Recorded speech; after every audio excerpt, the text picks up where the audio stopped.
हे फक्त एक व्यक्तीला बदनाम करून एका गावाची प्रगती, तीही विकासाची, थांबू शकत नाही. माझ्यासारख्याला तर मी काल माझ्या जीवनात एवढा कधीच अस्वस्थ झालो नव्हतो, तेवढा अस्वस्थ कधीच नाही. या बीड जिल्ह्यामध्ये कुठलीही घटना घडली, कुठलाही खडा पडला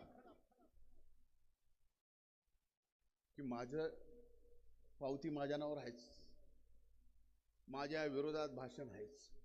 मी म्हणलं केलंय तरी काय, बर झालंय कुठं, कुणाचं झालंय, त्यो कोणत्या जातीचा, त्यो कोणत्या जातीचा, घेणं नाही देणं नाही, वाजवा धान्याला. ठीक आहे, त्या गोष्टीला आपल्याला परिणाम होत नाही. ते संघर्षाचं जीवन मी जगलंय. असंख्य आरोप घेईल, असंख्य आरोप करल, पण ज्यावेळेस करल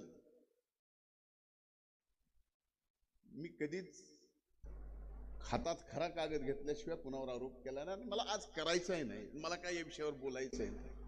पण वस्तुस्थिती घ्या की यामुळं काय होत आहे.